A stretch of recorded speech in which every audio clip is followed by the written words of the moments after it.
자, 2021 수능 특강 독서 융합 9번입니다.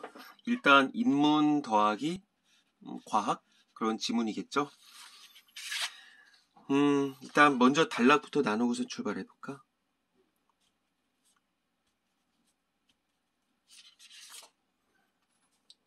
자, 총 6개의 단락으로 구성이 되어 있고요. A, B, C, D 이렇게 체크가 되어 있는 걸로 봐서 맨 마지막에서는 용어 선택 문제가 나올 거예요. 그 다음에 A, 기억과 니은, 데카르트의 운동량, 뉴턴의 운동량. 이제 먼저 과학 지문이라든가 항상 얘기하는 거 개념이겠고요. 개념, 그 다음에 어떤 원리 방법, 그 다음에 어떤 사건들 사이의 어떤 인과성, 그 다음에 견해 주장이 있겠지. 견해 주장이 있을 것이고, 과학 지문 같은 경우는 특히나 어떤 구성 요소, 그리고 어떤 시대적인, 통시적인, 관점의 변화 과정, 그런 것들을 알 필요가 있을 거예요. 그리고 그래프가 나온다거나, 그림이 나오면, 우리한테 그건 어떤 어려운 요소가 아니라, 힌트를 주는 것이다. 이렇게 생각할 필요가 있겠지. 자, 그리고 중요한 거, 읽다 보면, 뭐뭐일수록, 뭐뭐이면, 그런 조건 여부들 있잖아. 뭐뭐이면, 뭐뭐일수록, 뭐뭐일 때, 뭐뭐일 경우, 그 다음에 뭐뭐가 아니라, 이런 식의 나오는 건 항상 끊어 읽고, 앞뒤 문장 간의 어떤 상관관계에 대해서 우리가 알자 그랬어요. 자, 그런 식으로 한번 출발해 볼까? 자, 1번 문제. 윗글을 통해 알 수 있는 데카르트의 생각으로 적절한 것은 어떤 선택지 앞에 것만 슬쩍 보자 그랬었어. 그러다 보면 본문을 읽다가 어느 순간에 잠깐만 이거 내가 몇 번 문제에서 봤었는데 이렇게 직관적으로 들어오는 순간이 있을 거예요. 그때까지 좀 꾸준한 연습이 필요할 것 같고, 그 다음에 2번 정의에 대한 설명이다. 윗글을 바탕으로 해서 보기를 이해한 내용으로 적절하지 않은 것은. 자, 일단 정의 1번, 정의 2번 딱 보자마자 데카르트 나오는데 어떤 데카르트의 견해를 정의 1과 정의 2로 비교하지 않을까? 자, 정의 1은 운동은 어떤 물체가 이동하게 만드는 작용이다. 그 다음에 정의 2는 운동은 어떤 물체의 부분 또는 물체가 이동하는 그 것이다. 정의 1에 의하면 운동은 작용이고 이동하는 것은 그로 인한 결과이다. 정의 2에 의하면 운동은 이동하는 것 그 자체이다. 데카르트는 물질은 물질끼리만 영향을 주고받는다고 보았기 때문에, 자, 이게 본문에 나올지 안 나올지는 나는 몰라. 그래서 어쨌든 정의 2를 채택했대. 자, 그 다음에 3번 기억과 니은을 비교한 내용으로 가장 적절하대. 아까 슬쩍 살폈죠? 데카르트의 운동량, 그 다음에 니은은 뉴턴의 운동량. 이런 식으로 그냥 적어둘게. 자, 그 다음에 4번 윗글을 통해 보기를 이해한 내용으로 적절하지 않은 것은, 자, 그림 문제네. 데카르트 얘기밖에 안 나오는구나. 보고 가지 뭐. 자, 그 다음에 5번은 A부터 E의 용어 선택 문제인데, 우리 친구들이 이제 3학년이 아니라면 이제 좀 어느 정도 자기만의 루틴을 찾을 필요가 있겠고, 용어 선택 문제에서 가령 이거는 이것이 진리다 이렇게 말은 못해. 근데 A번 같은 경우 여기 상정이 어떤 그 단락의 중간에 나왔단 말이야. 그러면 이따가 여기서 그냥 무조건 스톱을 하시고 와서 잠깐만 상정 이런 식으로 가는 건 내 개인적인 경험에 의하면 문맥의 흐름이 좀 약간 끊긴다는 느낌을 받거든. 이렇게 하는 분들도 있고 아니면 다 보고서는 이제 이거를 와서 그냥 이게 바로바로 찾아서 하는 친구들도 있겠지만, 나 같은 경우에는 이 단락을 끝내고 와서 문맥의 흐름을 파악한 다음에 이제 여기 와서 이제 1번 선택지를 고르긴 해요. 그래서 국어 점수가 잘 나오는지는 모르겠지만 어쨌든 그거는 내 개인적으로 좀 추천해 볼 만한 사유이더라 이렇게 생각을 할 수가 있지 않을까 싶어. 자, 이제 1단락부터 출발해 볼게요. 자, 17세기 초에 그러면 이제 다음에 18세기가 나오지 않을까? 그건 몰라. 어쨌든 시간 표지가 나오면 항상 체크를 하자 그랬어. 유럽 사회에선 인간의 이성과 감각의 한계를 자극을 하면서 인간의 능력을 알 수 없는 것이 많고, 자, 인간이 만든 지식들도 그 근거가 희박하다는 생각이 널리 퍼졌다. 자, 인간의 이성이랑 감각의 한계를 알게 됐대. 능력을 알 수 있는 게 알 수 없는 게 너무 많다. 그래서 지식들도 한계가 있다. 이렇게 알았었고, 데카르트는 이러한 지적 위기에 대응하기 위해 이 지적 위기가 뭐야? 이성과 감각의 한계를 알게 되겠고, 그 다음에 어떤 지식들도 우리 어떤 인간이 만든 지식들도 근거가 희박하다는 어떤 그런 걸 뭐 지적 위기라고 설명을 했나 보지. 확고한 지식의 근거를 밝히는 한편 고대 아리스토텔레스 이후 널리 받아들여지고 있었던 신비주의를 극복하기 위해 노력했다. 자, 이 사람은 어떤 신비주의라고 하는 거를 극복하기 위해 노력을 했대. 신비주의가 뭔지 난 몰라. 자, 신비주의는 물질 세계에서 변화를 일으키는 비물질적 원인과 그 영향을 상정을 했대. 그리고 이를 인간의 지적 능력이나 감각으로 해명할 수 없다고 보았다. 그게 어떤 신비주의의 어떤 개념이랄까? 그런가 보지? 자, 물질 세계에서 변화를 일으키는 비물질적 원인, 그리고 그 영향을 상정. 이 상정은 미리 짐작을 해서 가정을 한다는 얘기거든. 이제 문맥상으로 봤었을 때 이를 인간의 지적 능력이나 감각으로 해명할 수 없다고 봤다. 왜? 이 비물질적인 것이니까. 이건 누구의 견해다? 데카르트가 아니라 어떤 고대 아리스토텔레스, 그때 이후부터 왔었던 어떤 하나의 생각이더라 보면 되겠죠. 아마 우리 친구들이 고등학교를 졸업하는 순간까지 데카르트란 이름은 어떤 다른 과목들도 많겠지. 생윤, 윤사 이제 여러 가지가 많겠지만 국어에서도 아마 1년에 한 100번은 듣게 될 거야. 아리스토텔레스, 데카르트, 뉴턴, 하다못해 데카르트의 회의론이라는 지문도 기억이 나고요. 그 다음에 데카르트의 심신이원론, 이게 아마 2021학년도 팽수 그려져 있었던 책의 앞쪽에 있었습니다. 그 다음에 데카르트와 칸트의 어떤 철학적 의심 여부, 어떤 그런 것들도 항상 나오는 거니까 좀 우리 친구들이 그냥 익숙하게 좀 받아들였으면 좋겠어. 자, 1문단 그 다음에 비물질적인 원인과 영향을 탐구의 영역 밖이라 생각을 했다. 그래서 지적 한계를 설정해 놓았던 것이다. 누가? 아리스토텔레스 이후에 어떤 신비주의 사람들이. 자, 그래서 이것에 대해서 어떤 데카르트는 어떤 식으로 대응했다? 그쵸? 어떤 확고한 지식의 근거를 밝히고 신비주의를 극복하기 위해서 노력했다. 이게 어떤 1문단의 내용이겠지? 자, 이것을 데카르트는 극복하려 했다. 이게 어떤 1문단의 내용일 거야. 자, 여기까지 보고 나서 우리가 아까 전에 1, 2, 3, 4, 5번 문제 중에서 해결할 수 있는 게 있으려까? 아직은 없는 것 같네. 자, 그 다음에 그럼 바로 이제 아니다. 요거 한번 기억이 나는 거 있긴 있다. 요거 1번에 요거 1번에 2번? 1번에 2번 같은 경우 이건 아직 모르겠다. 1번에 1번 물질 세계의 변화 원인은 인간의 능력으로 파악할 수가 없다. 그쵸? 어떤 탐구할 수 없는 것이 있다. 그래서 이게 어떤 신비주의자들의 견해였었지. 그러면 데카르트의 생각이라고는 볼 수가 없겠고, 그러니까 1문단을 통해서 얼추 알 수 있다. 그치? 이거는 데카르트의 생각이 아니라 아리스토텔레스 이후에 어떤 신비주의의 어떤 견해이더라. 이렇게 보면 되겠죠. 자, 지금 나는 직접적으로 문제를 푸는 게 아니라 좀 또 말을 해야 되니까 아마 얼추 지문을 다 보고 나서 문제를 풀도록 할게요. 자, 2번 문제, 2번 단락. 데카르트는 신비주의를 극복하기 위해서 비물질적인 존재인 정신과 공간의 일부분을 차지하는 물질을 구분했다. 자, 이제부터 구분하나 봐. 그러면 나는 정신은 동그라미 칠 거고 물질을 세모로 할 거야. 뭐가 옳다 그러다는 아니야. 그냥 구분짓기 위해서 이렇게 한 거야. 자, 정신은 비물질적인 존재이고 그리고 공간의 일부분을 차지하는 물질이래. 그러면 결국은 정신은 공간의 일부분을 차지 안 한다는 얘기네. 자, 그는 정신과 물질은 상반되는 속성을 갖고 있다. 그래서 공유점을 갖고 있지 않다. 하나에서 다른 하나가 파생될 수도 없다고 그랬다. 이 하나가 정신이든 물질이든 그래서 다른 것이 파생될 수 없다. 왜? 서로 상반되고 공유점이 없으니까. 또한 정신의 존재는 인정을 한다. 근데 그것이 물질 세계에 영향을 미칠 수 없기 때문에 왜 공유점이 없고 상반되는 속성이 있고 파생될 수도 없다며. 그래서 물질 세계의 변화는 오로지 물질의 상호작용에 의해서만 유발된다고 보았다. 야, 이거 다행이다. 아까 전에 어디서 봤었는데?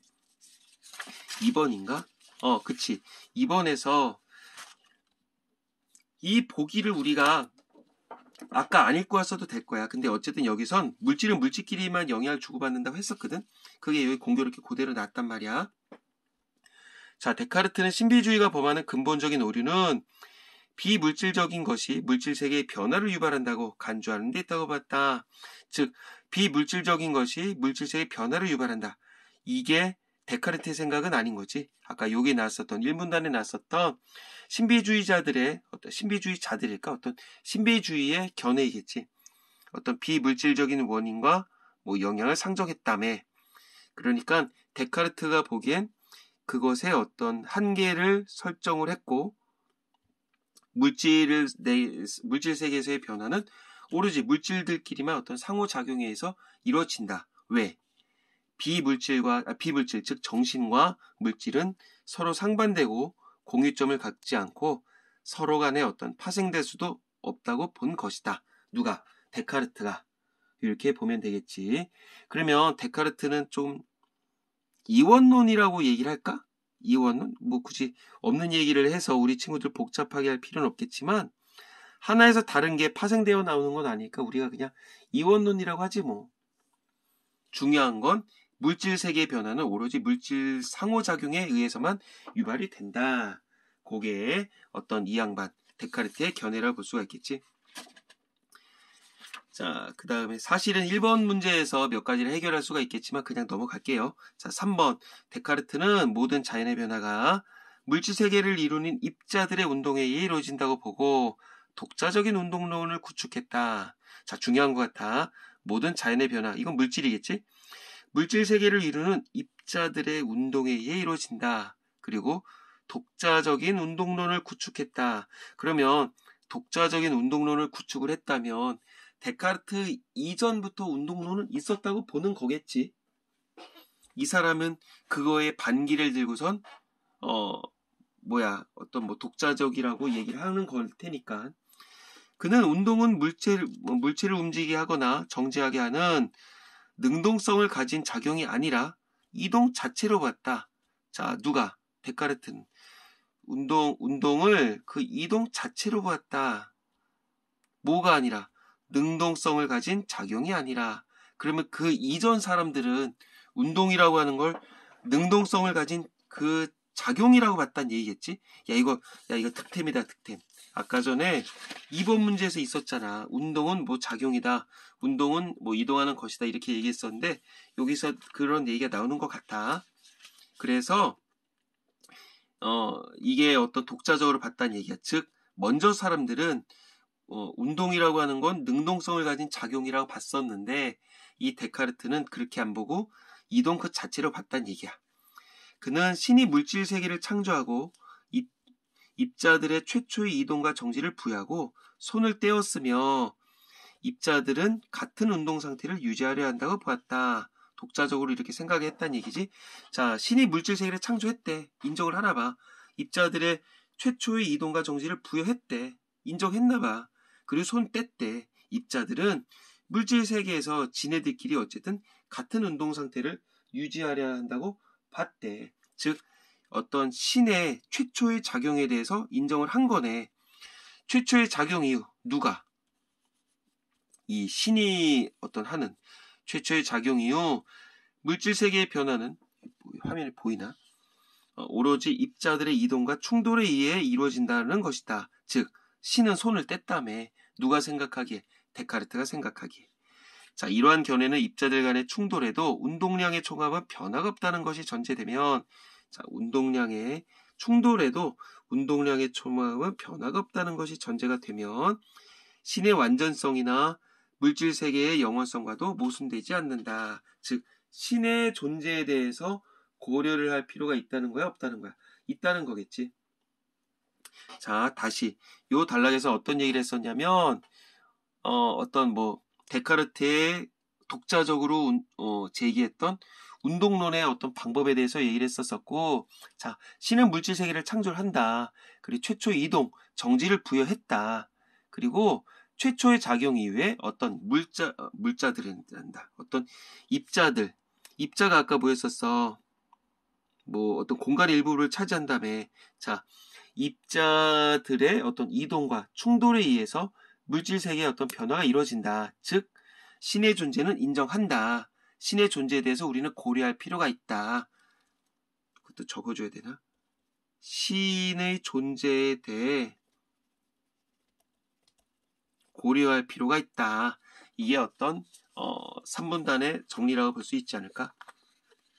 자, 다음에 가볼게. 데카르트는 입자들 간의 충돌에도 운동량의 총합은 변함이 없다는 것이 설명하기 위해 위에 있었던 것 그대로네. 이게 전제가 되면 신의 완전성, 물질세계의 영원성과도 모순되지 않는다. 신의 완전성은 뭐야? 최초의 작용을 했었으니까 인정을 한다는 거고, 물질세계의 영원성, 뭐야? 물질세계의 영원성은 뭐야? 이거 입자들은 운동 상태를 유지하려 한다며. 이 얘기겠지. 또 이 말을 모르는 친구들이 있으니까 이렇게 아주 친절하게 정리해 준 거야. 자, 3문단. 데카르트는 입자들 간의 충돌에도 운동량의 총합은 변함이 없다는 것을 설명하기 위해, 자, 이런 거 중요하네. 운동하는 물체가 자기 자신보다 강한 물체와 충돌하면 운동을 잃지 않지만, 약한 물체와 충돌하면 약한 물체에 옮겨지는 만큼의 운동을 잃는다 라는 명제를 제시했다. 이게 뭔 소리냐? 자, 그러면 우리는 지금 수능 시험장이 아니니까 한번 좀 이거 설명해 볼까? A가 있고 B가 있다 치자. A는 작아, B는 커. 어떤 뭐 크기라든가 어떤 뭐 빠르기라든가 힘이 작다고 보면 되겠지. B는 힘이 크다고 보면 되겠고. 자, 어떤 자신보다 강한 물체와 충돌하면 운동을 잃지 않지만 A의 입장, 충돌했어. 충돌하면 A도 힘을 잃지 않는데, 근데 약한 물체와 충돌하면 약한 물체에 옮겨지는 만큼의 운동을 잃는다. 옮겨지는 만큼의 운동을 잃는다는 얘기는 이렇게 꽝 부딪히게 되면 이 입장에서 B의 힘이 운동이 A로 전달이 돼서 두 개가 같아진다는 얘기 아닐까? 그런 거 같지? 다시 뽕 부딪혀서 작은 거랑 큰 게 부딪혔어. 이거는 힘을 잃어 안 잃어? 안 잃어. 그냥 있는 그대로 갖고 있어. 근데 B는 힘을 잃게 되는 거야. 가령 얘가 운동량이 하나가 있고 B가 셋이 있다 치자. 그러면 부딪히게 되면 이건 잃지 않지만, 이거는 B의 입장에서는 약한 물체에 옮겨지는 만큼의 운동을 잃는다. 하나를 잃어서 둘이 같아진다는 얘기겠지. 그래서 하나 셋이 아니라 둘로 같아진다. 그 얘기 같아. 여기서 강한 것은, 즉 B는 질량이 크거나 속력이 빨라서 운동량이 큰 것을 말한다. 데카르트에 따르면 운동량이 작은 물체 A가 큰 물체 B와 충돌하면 A는 B를 이겨낼 수 없으므로 운동의 방향을 바꾸게 된다. 아, 부딪히면 운동을 잃지는 않지만 방향을 바꾸게 되는구나. 반면 B는 운동량의 작은 물체를 이겨낼 수 있어. 그러니까 방향과 운동량을 유지할 수 있지. 이건 그대로 일로 간다는 얘기겠지. 자, 두 물체 모두 운동량을 유지하므로 운동량 총합에는 변화가 없어. 운동량을 유지를 한대. 그래서 운동량 총합에 변화가 없대. 근데 A, B가 같은 방향으로 운동을 하고 B가 속력도 빠를 때는 조금 다르대. 자, 여기까지 정리를 하면 지금 이 얘기가 맞겠지. 다시, 자, 충돌 전에 작은 힘, 큰 힘이 부딪혔어. 그러면 이거는 방향만 잃게 돼. 그리고 이거는 방향과 운동량을 그대로 유지할 수 있어. 하지만 운동은 그대로 유지가 되고 있고 운동량 총합에는 변화가 없어. 왜? 하나 셋이었는데 이거 둘로 나눠진다는 얘기겠지. 아까 뭘 했으니까 약한 물체에 옮겨지는 만큼의 운동을 잃는다 그랬으니까 약한 만큼의 옮겨지는 만큼의 운동, 그게 하나가 간 거고 그만큼을 잃는다는 얘기겠지. 자, 근데 A, B가 같은 방향으로 운동을 하고 B가 속력도 빠를 때는 조금 다르다고? 자, B는 운동을 유지하려고 해도 A에 맞게 속력을 유지할 수 없게 된다.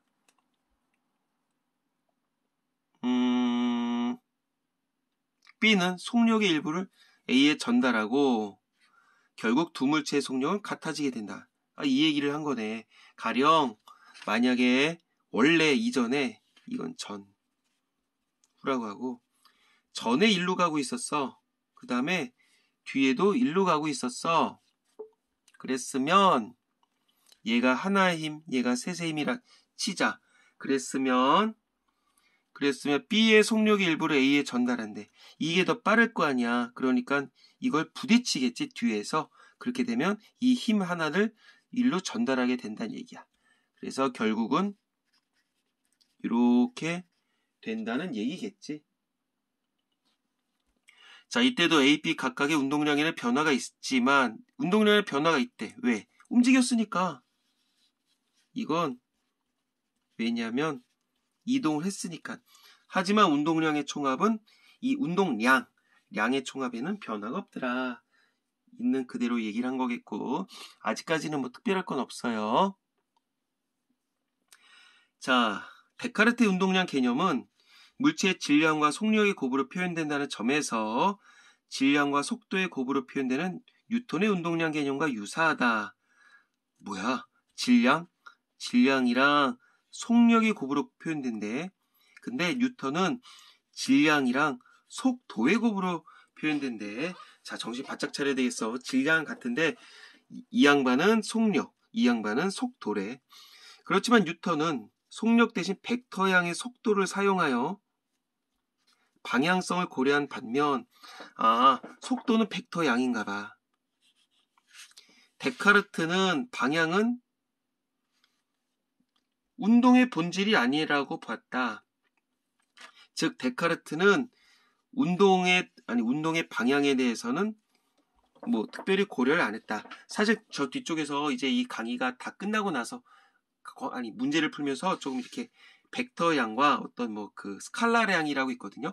그것에 대해서 얘기를 해주겠지만 일단 우리는 지금 아무것도 모르고 처음 지문을 본다 치자고. 속도는 벡터량이래. 그리고 벡터에서는 방향성을 고려한대. 근데 데카르트는 방향은 중요하지 않다고 봤대. 가령 질량과 속력이 같은 두 물체가 1차원에서 완전 충돌을 한다고 할 때 완전 탄성 충돌, 여기 별표 있네. 이게 뭐야? 충돌하기 전에 두 물체가 가지는 운동 에너지의 합과 충돌한 후 두 물체가 가지는 운동 에너지의 합이 같은 경우의 충돌, 이걸 완전한 탄성 충돌이라고 하나 보지. 이때 데카르트는 방향성이 없는 스칼라량으로만 운동량을 정했기 때문에 스칼라량으로만 운동량을 정했다. 그러면 질량도 스칼라량, 속력도 스칼라량이라는 얘기네. 왜? 아까 전에 분명히 여기서 속력 대신 벡터량의 속도를 사용했다며. 누가? 뉴턴이. 그렇기 때문에 각각의 운동량 A라고 하면 운동량의 총합은 EA가 된다. 자, 이건 무슨 말일까? 자, 이 데카르트의 얘기야. 데카르트는 자, 충돌 전에는 A가 일로 가고 있어. 그 다음에 다른 A는 일로 가고 있는 거야. 이 방향성이랑 상관이 없대. 그러면 이거는 어떤 운동량의 총합은 EA가 된다는 얘기지. 그리고 두 물체는 충돌을 각각 반대 방향으로 운동하게 되는데 운동량의 총합은 EA로 변화가 없다. 자, 이거는 화살표로만 적었던 거지 어떤 방향성의 의미는 없어. 분명히 데카르트는 방향은 본질이 아니라고 봤잖아. 자, 그러면 여기선 화면이 보이나? 이 A는 여기로 가겠지. 요 A는 여기로 가겠지. 이렇게 바뀐 거야. 그래서 결국은 운동량의 총합은 E로 똑같다. 자, 두 물체는 충돌을 각각 반대 방향으로 운동하게 되는데 총합은 E로 변화가 없다. 반면 뉴턴 역학에서는 두 물체의 방향의 반대이므로 운동량을 각각 A와 마이너스 A로 나타낸다. 자, 이 양반 뉴턴은 어떻게 나타냈냐면 이건 아까 전에 이 양반은 분명히 벡터라고 그랬어. 벡터는 방향성을 고려했어. 데카르트는 스칼라량이라고 아까 전에 그랬잖아. 데카르트는 방향성이 없는 스칼라량으로만 운동량을 정했댔잖아. 이거는 방향 고려했다 안 했다? 방향 고려 안 한 거야. 자, 그러면 얘 입장에서는 어땠었냐면 방향 반대로 각각 플러스 A, 마이너스 A. 왜? 플러스는 이쪽으로 가나 보지? 마이너스 A는 이쪽으로 가나 보지? 두 물체는 충돌로 각각 마이너스 A와 플러스의 운동량을 갖는데, 즉 꽝 부딪히면서 상식적으로 얘는 일로 갈 거 아니야. 그러니까 충돌한 이후에는 마이너스 A가 됐고, 이쪽으로 가던 거는 일로 가니까 플러스 A가 되겠지. 그러니까 결국 플러스 마이너스 합해지니까 빵이었고, 이거는 마이너스 플러스 합해지니까 당연히 빵이겠지. 그래서 운동량 가지면 충돌 전후의 운동량의 총합은 0으로 변화가 없다. 빵에서 빵이니까 운동량의 총합은 변화가 없다는 얘기겠지. 여기까지는 어려운 거 없어, 아직까진. 자, 이 경우는 수치상의 차이가 있지만 데카르트의 설명이 뉴턴과 크게 다르지 않다. 다르지 않다는 얘기 결국 뭘까? 운동량의 총합은 특별히 변화가 있댔어, 없댔어? 없댔어. 자, 근데 질량이 1m이고 속력이 각각 2v와 4v인 두 물체가, 자, 요거 또 예시 나오나 보지? 1차원에서 완전 탄성 충돌할 때를 생각을 해보자. 자, 데카르트의 설명으로는 두 물체는 충돌로 각각 3v의 속력을 가지며 같은 방향으로 움직이게 된다. 자, 데카르트의 설명으로 이렇다고? 이게 왜 그런가? 이게 왜 그럴까?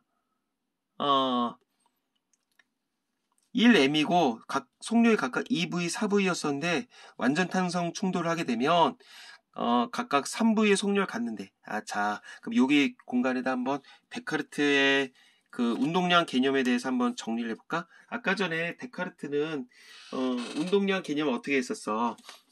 데카르트야, 데카르트. 이것도 흔들린다 그러겠다. 데카르트는요, 아까 전에 뭐 곱하기 뭐였죠? 질량 곱하기 속력이었어.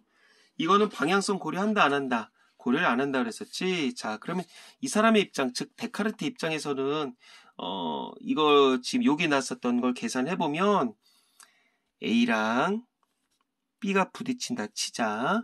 그러면 1m 곱하기 이건 각각 2v였다며. 그러면 이 운동량 개념은 2mv가 되겠지. 그리고 B는 아까 전에 뭐였어? 질량 곱하기 속력이니까 1m 곱하기 4v 여기 있잖아. 이러면 4mv가 되겠지. 근데 충돌을 하게 되면 3v의 3v의 속력을 갖는데, 아까 전에 처음에 났었던 이 얘기겠지. 요 얘기 부딪혔을 때 이렇게 앞뒤로 움직이게 되는 거. 그러니까 충돌 후에는 각각 1m 곱하기 3v, 그래서 3mv가 되겠고, B의 입장에선 1m 곱하기 3v가 3mv가 된다는 거겠지. 누구의 이론대로라면, 데카르트 이론대로라면 그 얘기야. 아직까진 어려운 게 없어. 자, 그치. 근데 이제 중요한 거, 뉴턴이 밝혀낸 에너지 보존 법칙에 의하면 물체의 운동 에너지는 질량 곱하기 속력의 제곱을 나누기 2로 나타낼 수 있대. 그리고 이 에너지는 보존된대. 그러니까 에너지 보존 법칙이라고 하겠지. 자, 데카르트의 설명은 충돌 전에 10mv 제곱이었던 두 물체의 운동 에너지가 충돌 후에 9mv가 된다는 것이므로 에너지 보존 법칙에 어긋나게 된다. 누가 보기에? 뉴턴이 보기에. 자, 요거 묶어놨어. 데카르트의 이론이니까. 실제로는 질량이 각각 같은 두 물체가 1차원에서 완전 탄성 충돌을 할 때 속도 교환이 일어나기 때문에 속도와 각각 2 플러스 그리고 마이너스 4v. 왜? 아까 전에 뉴턴은 방향성을 고려한 벡터량을 이용한댔잖아. 그랬다면 충돌은 각각 마이너스 4v 플러스 2v가 된다. 이게 요 얘기겠지. 아까 방향만 쇽쇽 바뀌었던 거. 그래서 요게 요로 가고 요게 요로 가고, 이걸 여기서는 속도의 교환이라고 얘기를 했구나. 자, 그러면 이거 원래 10mv 제곱이었었는데 충돌 후에 9mv 제곱이 되는 걸 또 모르는 친구들이 있다는 얘기야. 즉 여기 이 얘기 마지막, 자, 이 얘기부터 가볼까? 플러스 4v 마이너스 4v였다면 충돌 후에 각각 이렇게 된다. 즉 이 양반, 즉 데카르트가 얘기했었던 것처럼 각각 3MV가 아니란 얘기겠지. 자, 그러면 뉴턴의 입장에서 계산해 볼게. 요 전제 조건으로 계산해야 된다는 건 맞겠지? 자, 뉴턴의 공식대로야. 자, 그러면 이거는 어떻게 된다? 분명히 뭘 했었어? 질량 곱하기 속력의 제곱을 2로 나눈 다음에 요 조건대로겠지. 뭐 다른 걸로 하진 않았을 거 아니야. 요 조건대로 한번 계산해보자는 얘기야. 자, 그러면 이 A와 B, 가령 A는, 가령이 아니지, 여기 있는 조건대로니까 질량이 1m, 2분의 질량 1m이었지. 1m 곱하기 속력은 2V였잖아. 2V의 제곱. 그리고 B는 2분의 1m 곱하기 4V의 제곱. 맞죠? 그러면 충돌 이후에는 어떻게 된다? 그러면 이거를 계산하면 이건 충돌 전이겠죠? 2는 4, 요거는 2겠고, 이거는 4, 4, 16, 2로 나누면 8이지. 그러니까 10mv 제곱이 되는 거겠네. 데카르트의 요 공식대로, 어딨냐? 요 공식대로라면, 자, 그 공식대로 이 전제 조건을 넣어보면 10mv였었는데, 자, 이거를 충돌 이후로 본다면, 충돌 이후 데카르트처럼 나눠 갖는 다음에 그렇게 된다면 1m 곱하기 3v 제곱을 2로 나누고, 이 b는 어떻게 됐었어? 2에 1mv 곱하기 3v의 제곱이 된다는 얘기겠지. 그러면 이 앞에 거는 4.5가 되겠고, 뒤에 거는 4.5가 될 거 아니야. 그러니까 결국 9mv 제곱이 되겠네. 에너지 보존이 안 된다는 얘기겠지. 그래서 어떤 데카르트 이론에 대해서 우리 뉴턴은 어떤 반기를 들을 때까 이렇게 설명을 해줬다는 얘기겠죠. 자, 그러면 마지막 단락, 6단락. 과학자들이 실제 정량적인 실험을 해본 결과 데카르트의 견해 중에는 실험 결과와 부합하지 않는 것들이 상당수 있었다. 이것처럼. 자, 이후에 과학자들은 데카르트가 정신적인 요소를 보고 배제하려고 했었던 인력이라는 개념을 사용함으로써, 자, 데카르트가 아까 처음에 신비주의의 반기를 들면서 그거를 극복하려 하기 위해서 물질 세계의 변화는 오로지 물질의 상호작용에 의해서만 유발된다고 봤었잖아. 자, 정신적인 요소로 이 인력을 봤었대. 그걸 이후에, 즉 데카르트 이후 사람들은 쓰게 되면서 보다 성공적으로 설명을 할 수 있었대. 근데 물체는 같은 상태를 유지하려고 한대. 같은 상태를 유지하려는 게 뭐겠어? 결국 이 에너지 보존 법칙이겠지. 물체의 운동량은 보존된다는 데카르트의 운동론은 과학자들 사이에 논쟁, 정량적인 실험을 촉발시키는 계기가 됐구나. 어떤 역사적인 의도 있다고 보는 거구나. 또한 뉴턴이 역학을 정립하는 데 중요한 아이디어를 제공했다는 점. 누가? 데카르트가. 그래서 어떤 역사적인 의도 있구나. 이렇게 볼 수가 있다는 거겠죠. 자, 이제 다 일단 지문은 받고, 사실은 아까 실시간으로 요 문제들을 볼 수 있었는데 이제 한번 가볼까? 자, 1번 물질 세계의 변화 원인은 인간의 능력으로 탐구할 수가 없다. 자, 이거 아까 어디 났었다? 1문단에 그대로 났었던 거겠죠. 인간의 능력을 탐구할 수가 없다. 이건 데카르트의 생각이 아니라 신비주의자들의 견해라 했었고, 자, 그 다음에 2번 비물질적인 것은 감각으로 파악할 수 없으므로 존재의 근거가 없다. 아니지, 비물질적인 것이랑 어떤 물질을 완전히 구분지었지. 정신은 존재한다고 믿긴 믿었어. 그냥 구분을 지었었던 거야. 어디서? 이 문단에서. 구분. 이렇게 적어놓게. 그 다음에 실험을 통한 경험적 연구가 과학을 발전시켜 나가는 원동력이 된다. 실험을 통한 경험적 연구가 과학을 발전시켜 나가는 원동력이 된다. 아니지. 이거는 맨 마지막 문단을 통해서 알 수가 있을 것 같은데. 그치. 과학자들이 실제 정량적인 실험을 해본 결과 데카르트 견해 중에 어떤 실험 결과가 부합되지 않는 것들이 있었다며. 그러니까 결국은 데카르트가 실험을 통해서 이론을 정립했다. 이렇게 얘기를 할 수는 없겠지. 이건 6문단. 그 다음에 정신은 공간을 차지할 수 없으므로 물질 세계에 영향을 미칠 수 없다. 이건 아까 전에 2문단이야 1문단이야. 있는 그대로 나왔었네. 서로 구분 짓는다고 얘기를 해줬었고, 자, 물질에 영향을 미칠 수 있는 거는 공간을 차지하는 그 물질끼리들만이다. 이렇게 얘기를 했었어. 정답은 4번. 자, 과학의 영역에 신을 상정하는 순간 과학은 미신이나 신비주의에 빠지게 된다. 자, 이거를 극복을 하기 위해서 어떤 신비주의를 극복을 하고자 했었던 게 데카르트였던 거고, 자, 결국은 데카르트가 어떤 신의 존재 그 자체를 부정한 건 아니었지. 다시 한번 써줄까? 신을 부정한 건 아니었어. 이렇게 보면 되겠죠. 자, 다음에 2번 문제 가볼까? 자, 두 가지 정의에 대한 거다. 자, 운동량에 대한 정의. 자, 그러면 1번.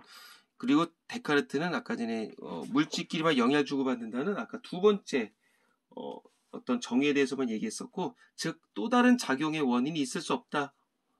있다. 그치? 또 다른 어떤 작용의 원인은 부정했다. 자, 적절하지 않은 거. 자, 물체의 운동을 정의 1로 규정한다면 운동은 능동성을 가진 것으로 볼 수 있다. 자, 이게 아까 어디 나왔었다. 그치?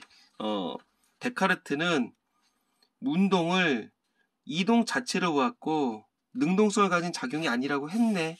그럼 맞네. 2번.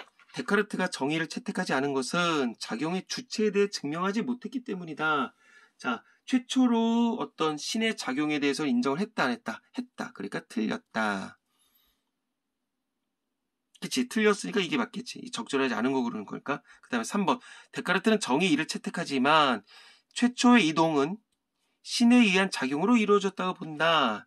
자, 아까 전에 분명히 얘기해 줬었어. 여기서 사실은 나는 시험 문제를 볼 때 이거 여기는 와서 봤었어. 근데 지금은 설명을 해야 되니까 막 종이 넘어간다 또 안 보여요. 그런 친구들이 있더라고. 그래서 그냥 한 번에 푸는 거지. 처음에 분명히 3문단에서 신이 물질 세계를 창조하고 어떤 최초의 이동과 정지를 부여했다. 여기까지는 인정을 했죠. 그러니까 맞는 얘기고. 4번 정의 2에 따르면서도 물질 세계가 영원하기 위해선 물질들의 운동량 총합은 변화가 없어야 된다. 이건 아까 전에 어디 나왔다. 자, 이거 4문단에 나왔다. 있는 그대로 운동량의 총합은 변화가 없다. 그래서 충돌하면 운동을 잃지 않지만 약한 물질이랑 충돌하면 뭐 옮겨지는 만큼 운동을 잃는다. 명제를 제시했다. 실험했다는 얘기는 진짜 안 나오네. 4문단에 나왔고요. 데카르트의 데카르트는 물체의 운동이 변하는 것도 다른 물체의 운동으로 인한 것으로 보았기 때문에 정의를 채택한 것이다. 즉 이게 뭐였었어? 능동성을 가진 작용이 아니라 이동 그 자체로 보았다. 입자들은 같은 운동 상태를 유지하려 한다고 보았다. 그러니까 5번도 맞다. 자, 그 얘기야. 그래서 정답은 어렵지 않게 구할 수가 있겠고요. 자, 3번 기억과 니은을 비교한 내용으로 가장 적절한 것은, 자, 1번 기억, 즉 데카르트는 스칼라량끼리의 곱이지만 니은은 벡터 양끼리의 곱이다. 아까 전에 그랬네. 이거 있는 그대로네. 벡터 양의 속도래매. 그리고 나머지 것들은 뭐 스칼라량으로만 운동량을 정의했다며. 누가? 데카르트가. 그러니까 이거는 틀렸지. 앞에 거는 맞아. 근데 뒤에 거는 벡터량끼리가 아니라 이거는 뭐 스칼라량 곱하기 벡터량이지. 벡터량이 뭐였어? 속도였지. 또 그럼 여기까지 보고서 그런 친구들이 있겠다. 아, 그놈의 벡터량이 뭔데? 자, 요거 다 얘기하고 여기다 좀 정리를 하는 게 나을 것 같아. 자, 그 다음에 2번. 두 물체가 정면 충돌할 때 기억과 니은은 모두 양의 값을 가진다. 양의 값을 가진다? 아니지.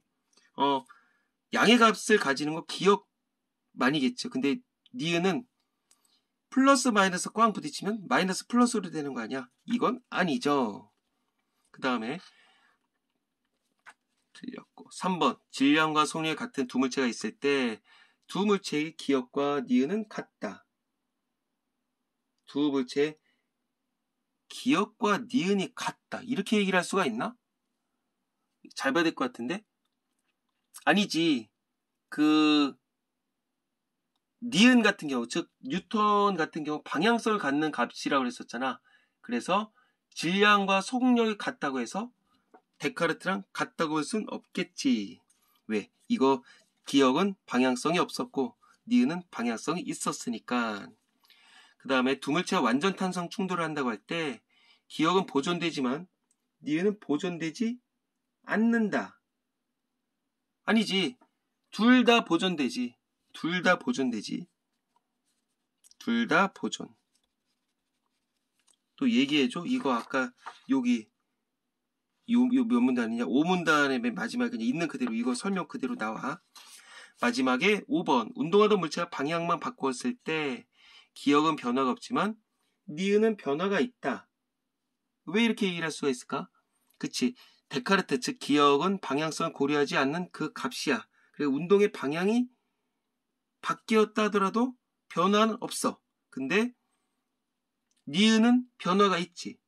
방향성을 고려한 것이니까 당연히 맞겠지. 자, 다음에 이제 4번으로 가볼까? 문제가 제법 많구나. 자, 윗글을 통해 보기를 이해한 내용으로 적절하지 않은 것은, 자, 1차원 공간에서 질량이 m이고 속력이 2v인 물체 A는, 이게 A인가 보지? 이거는 1m인가 봐. 그 다음에 속력이 2v인가 봐. 나 방향으로 간대. 자, 여기로 간대. 그리고 질량이 3m이고 속력이 1v인 물체는 질량이 3m이고 속력이 1v인 물체 B는 다 방향으로 이동한다. 다가 이쪽이네. 부딪히겠네. 자, 질량은 B가 더 크고 속력은 이게 더 크네. 이게 더 빠르네. 현재 물체의 운동을 변화시킬 수 있는 다른 외부의 힘이나 마찰력 등은 없는 상태래. 두 물체는 충돌할 때 완전 탄성 충돌을 한대.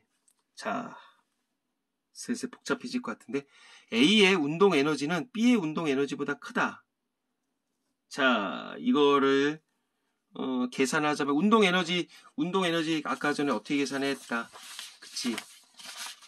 뭐 뉴턴 공식대로라면 2분의 질량 곱하기 속력의 제곱 이렇게 해야 되는 거 아니야? 그러면 요거 A의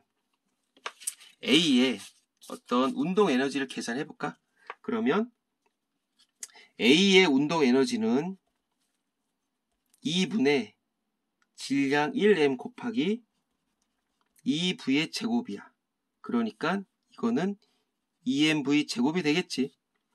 자, B의 운동 에너지. B의 운동 에너지는 2분의 질량이 3m이었죠. 3m 곱하기 속도는 몇이었다? 1v의 제곱이다. 그러면 이거는 3일은 3, 2로 나누니까 1.5 mv 제곱이더라. 그럼 운동 에너지는 일단 얘가 더 큰 거네. 그러니까 1번은 맞지. 그 다음에 2번. 데카르트는 A와 B가 충돌한 후에는 속력이 같아진다고 봤다. 자, 데카르트의 공식대로 가볼까? 질량 곱하기 속력이라며. 그러면 A는 1m 곱하기 2v잖아. 2v니까 2mv가 되겠지. 그리고 B는 3m 곱하기 1v가 되겠지. 그러니까 3mv가 되겠지. 자, 충돌을 했어. 그럼 운동 에너지는 누가 더 큰 거야? 누가 더 큰 거야? 데카르트 입장에서 얘가 더 큰 거지. 자, 그러면 충돌을 했단 말이야. 충돌 후. 자, 그러면 운동 에너지가 B가 더 크니까 방향이 바뀌는 건 누구야? A가 방향이 바뀌겠지? A가 방향이 바뀌겠죠? 또 이러겠다. 아, 데카르트는 방향성이 없다며. 이런 얘기를 할 수가 있으니까 이렇게 꽁 부딪히면 요 A가 일로 갈 거 아니야. 근데 이 상황에서 속력은 누가 더 빨라. 그치? 원래대로면 이 V가 얘가 더 빠른 거 아니야. 그러니까 뒤에 거가 속력이 빠를 때 속력의 일부를 앞에 거에 전달해주고 같아진댔었는데 이거는 앞에 거가 속력이 더 빠르니까 A가 더 빨라. 그러니까 B가 뒤에 B가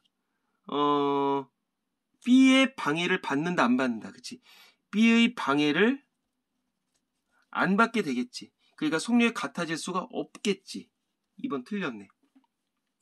자, 3번. 데카르트는 A가 B가 충돌한 후에는 이동방이 같아진다고 봤다. 왜? 지금 있는 그대로 얘기를 했잖아. 누가 바뀌니까? A가 바뀌니까. 맞는 얘기네. 그 다음에 4번. B가 라 방향으로 이동한다면 B가 이쪽이 아니라 이쪽 절로 간다고? 그러면 데카르트는 A가 B와 충돌 후 가 방향으로 이동한다고 봤다. 자, 데카르트. 스칼라량끼리의 곱. 그치? 그러면 지금 이대로 요 공식은 변함이 없겠지? 그러면 운동 에너지는 얘가 더 커. 하지만 속력은 더 빨라. 그러면 빠른 애가 뒤에서 부딪히겠지? 그러면 운동 에너지가 큰 애가 방향이 바뀌어 운동 에너지가 작은 애가 방향이 바뀌어. 운동 에너지가 작은 애가 방향이 바뀌겠지? 그러니까 당연히 맞겠지. 이거 쉽게 생각하자고. 이거 A는 그거야. 그러니까 작은 구슬.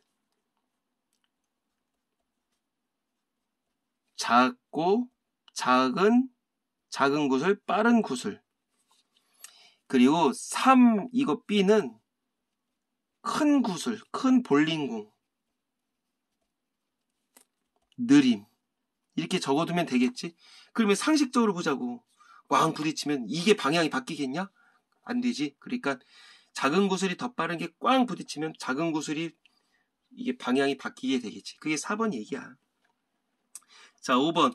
A를 B와 질량이 같은 물질을 바꾸어 같은 실험을 한다면 충돌 후에 B는 이 부위의 속력을 가진다. A를 B와 이걸 바꾼다고? B와 질량을 같은 물질을 바꾼다고? 질량이 3M으로 한다는 얘기 아니야. 그러면 충돌 후에 B가 이 부위의 속력을 가진다? 이거 그거네. 아까 전에 어디 났었던, 맨 마지막에 났었던 것 같은데? 이거. 1차원에서 완전 탄성 충돌을 할 때 속도 교환이 일어난다. 왜? 질량이 같은 두 물체가 완전 탄성 충돌을 하게 되면 속도 교환이 일어난다고 했었으니까 이거 바꿔치기 하는. 네, 정답은 2번. 자, 다음 마지막 문제 5번. 자, A와 E를 이용해 만든 문장으로 사실은 문제 풀 때 실시간으로 왔다 갔다 한다 그랬어. 단락이 끝나면. 자, 1번 A는 뭐였었냐면 상정. 1년이 지나도 법안이 상정조차 안 된다. 이거는 보기에 있었던 상정은 가정하고 단정 짓는다 얘기했고 이거는 위에다 올린다는 얘기했죠. 네, 틀렸네. 그 다음에 2번. 가정교육의 부재는 많은 사회 문제를 파생시킨다. 뭐 야기한다라고 보면 되는 거 아니야? 여기서의 얘기에 파생된다. 하나에서 다른 하나가 약이 될 수도 있다. 이 맞겠네. 이 간주는 뭐 안 봐도 되겠지. 그 다음에 새로운 정보는 과거에 패스 때 일거에 구축했다. 이 구축은 없앤다는 얘기야. 딜리트 의미야. 그리고 아까 전에 본문에 났었던 이 구축은 이루어진다고 보고 독자적인 운동론을 구축한다. 없애겠냐? 운동론을 좀 주장한다. 그런 얘기겠지. 그 다음에 뭐 이거 전제 이거 안 봐도 되겠죠. 그러면 이제 여기까지 이제 전체적인 강의는 다 끝났는데 좀 우리 그 친구들이 그걸 모르더라고. 벡터량 또 그 다음에 뭐 스칼라량 이제 이런 얘기들을 좀 모르는 친구들이 있어서 몇 가지를 좀 얘기를 해주는 게 좋지 않을까 싶어요. 그것만 간단하게 얘기를 해주는 게 그래도 좀 마음이 편한 것 같아. 자, 어디다가 정리를 해줄까? 여기 벡터량, 스칼라량 아무것도 모르는 친구들이 있어서 좀 간단하게나마 좀 정리를 해줄게요. 의자가 안 들리냐?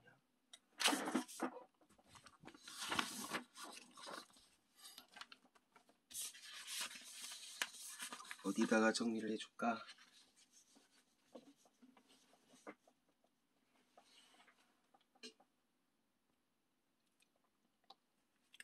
자, 1번 문제 밑에다가 좀 정리를 해주는 게 좋을 것 같아.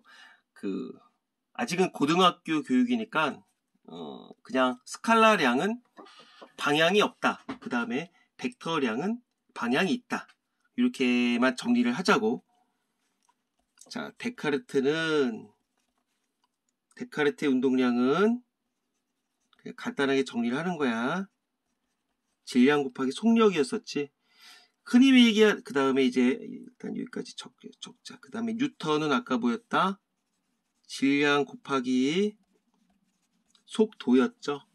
그 다음에 여기서 얘기하는 것들은 이제 스칼라량이라고 얘기를 했었는데, 그 속력이라고 하는 건 어떤 빠른 정도겠지. 흔히 말하는 이제 스피드겠죠. 스피드. 즉 단위 시간당 실제 이동한 거리. 즉 방향성이 있다 없다. 방향성 고려하지 않는다. 실제 이동한 거리야. 즉 물체의 빠르기라고 볼 수가 있겠지. 물체 빠르기. 그러니까 결론은 어떻게 계산하는 거야? 걸린 시간분의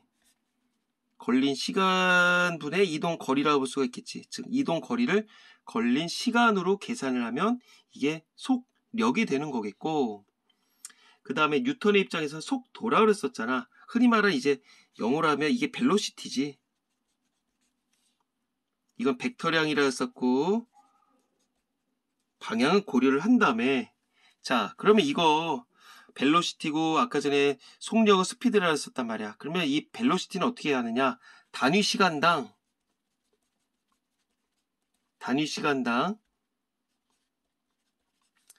위치의 변화량이라고 우리가 얘기를 해요. 위치의 변화, 즉 줄여서 변위라고 얘기를 하거든. 그러니까 크기도 있고 그 다음에 방향도 있겠지. 계산은 어떻게 할까? 즉 변화된 위치를 뭘로 나누는 거야? 걸린 시간으로 나눈다. 이렇게 보면 되겠지. 그러면 이제 예를 들어볼게. 공간이 이만큼 있어. 이게 뭐 트랙이라 치자. 또 이거 트랙으로 그리면 선생님 트랙이어서 어려워요. 일직선으로 해주세요. 좀 그런 친구들이 있어요. 근데 그건 굳이 그렇게까지 다 따질 필요가 있을까 싶어. 자, 편의상 나는 이렇게 한 거야. 그러면 너네 학생들의 입맛에 맞게 다시 한번 재정리를 해보면 되겠죠. 자, 이게 100m를 이동했다 치자. 그리고 여기서 출발한 거야. 여기서 출발해서 이렇게 오는 건데, 요게 100m고 여기부터 여기까지는 20m라 치자고. 20m. 근데 A는 이거를 이만큼 돌아오는데 20초가 걸렸어. 20초. 그리고 B는 여기서 요만큼 간 거지. B는 요만큼 20m 가는데 5초 걸렸다 치는 거야. 자, 그러면 속력은 어떻게 계산하냐면 A의 속력은 뭐부터 뭐냐? 20초 분에 몇 미터 갔어? 100m 갔지. 그러니까 얘는 5m/초야. 1초에 5m를 간 거야. 그래 B는 몇 미터 갔어? 20m 간 거지. 20m를 몇 초 동안 갔다. 5초 동안 갔으니까 4m/초, 즉 1초에 4m를 간 거지. 이렇게 계산하면 누가 빠른 거야? 얘가 더 빠른 거겠지. 자, 그러면 속도로 가볼까? 속도는 간 정도잖아. 결국은 A는 이만큼 갔지만 결국 이만큼 간 거지. 그리고 또 트랙으로 안 하고 일직선으로 가죠. 갔다 왔다고. 갔다 온 거야. 그러니까 결국은 100m 갔다 2m면 A는 98m 간 거잖아. 그러니까 얘는 20초 걸렸어. 어쨌든. 근데 간 거리는 결론적으로는 20m 간 거지. 그러면 어떻게 되는 거야? 1m/초가 되겠지. B는 이 위에 거랑 똑같겠지. 어쨌든 5초 동안 갔고 20m를 갔으니까 얘는 4m/초가 되겠지. 누가 빨라? 얘가 빠르지. 아까 얘가 빨랐는데. 이런 식으로 해서 달라진다는 얘기야. 그게 이른바 스칼라량과 어떤 벡터량의 차이라고 보면 되겠고요. 계속적으로 나오게 될 거야. 어차피 우리가 좀 지문의 길이가 길어지겠고. 자, 그러면 이걸 어디서 많이 하느냐? 이른바 이 스칼라량. 이 스칼라량이라고 하는 것들은 이쪽에서 쓰면 되겠지. 이 스칼라량. 스칼라량은 어떤 시간, 뭐 길이, 그 다음에 어떤 뭐 부피, 그 다음에 어떤 요 정도겠고, 마라톤 우승자 가린다고 생각하면 되겠지. 마라톤에서는 그 정해진 거리를 누가 더 빠르게 갔느냐는 거잖아. 그러니까 마라톤 우승자 가리기 이렇게 하면 되겠고요. 벡터량은 어떤 속도, 가속도, 그 다음에 뭐 마찰력, 가속도, 그 다음에 마찰력, 운동량, 뭐 그 다음에 뭐 체중도 여기 넣어야 되나? 그거 모르겠다. 그래서 가령 마라톤으로 한다면 운동 출발 지점이랑 도착 지점이 같다 치자. 그랬으면 빠른 기준이 아니라 어느 정도의 거리를 누가 이렇게 들어오는 어떤 그 시간은 각각 다를 거 아니야. 그러니까 만약에 속도를 기준으로 마라톤의 우승자를 가린다면 이거는 공동 우승이 되겠지. 왜? 들어온 시간만 다르지 정해진 거리를 움직인 거니까. 이렇게 보면 될 것 같아. 자, 한번 좀 다시 촬영을 했는데 글씨가 악필이어서 미안하고요. 좀 다 듣고 나면 그냥 여기서 딱 끝나는 게 아니라 우리 친구들이 다시 한번 자기만의 용어로 정리를 해볼 필요가 있습니다. 여기까지 갈게요.